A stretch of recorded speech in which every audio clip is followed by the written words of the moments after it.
साल था 2006।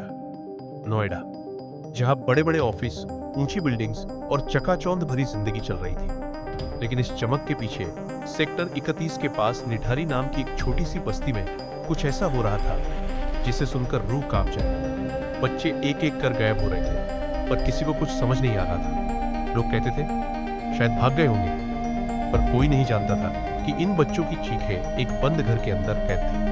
हर महीने कोई ना कोई बच्चा गायब हो जाता। माएँ रोती, बाप थाने के चक्कर लगाते, लेकिन पुलिस कहती भाग गए होंगे। गरीबों की आवाज दबा दी गई और खामोशी ने बस्ती को निगल लिया। लेकिन उस खामोशी के पीछे एक ऐसी सच्चाई छिपी थी जो सामने आने पर पूरे देश को हिला देगी। 29 दिसंबर 2006 की सुबह पूरी बस्ती में एक अजीब सी बदबू फैल गई। सड़ांध इतनी कि लोग घरों से बाहर निकल आए। सबका इशारा था उस बड़े बंगले की तरफ, D5। किसी ने सोचा नहीं था कि उस बदबू के पीछे मौत का अड्डा छिपा है। जब पुलिस पहुंची और नाले की खुदाई शुरू हुई तो पहले सबको लगा ये जानवरों की हड्डियां हैं। लेकिन जैसे जैसे खुदाई बढ़ी, सच सामने आया, वो बच्चों की हड्डियां थी। एक नहीं, दो नहीं, दर्जनों मासूमों के अवशेष।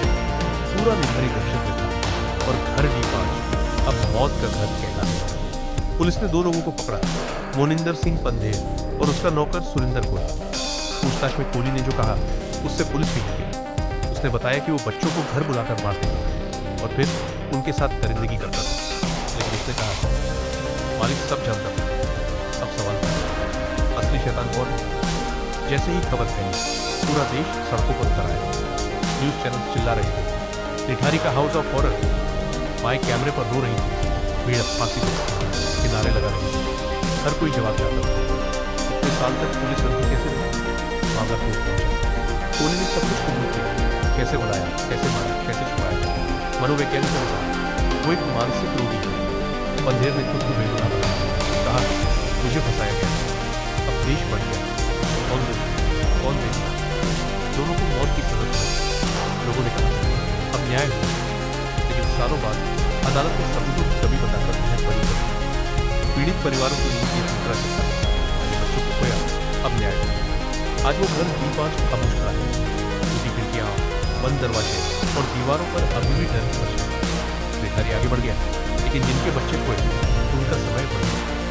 वो नाला बंद कर दिया गया और सवाल अब भी है, आखिर उस घर के अंदर क्या हुआ? निठारी कांड सिर्फ एक जुर्म नहीं है, ये आईना था समाज का, जहां अमीर बच जाते थे और गरीबों की आवाज कोई नहीं सुनता। हर फाइल में छिपी है एक मासूम की अधूरी कहानी। और याद रखना, बुराई हमेशा नकाब पहनकर नहीं आती, कभी कभी वो बिल्कुल हमारे पास रहती है।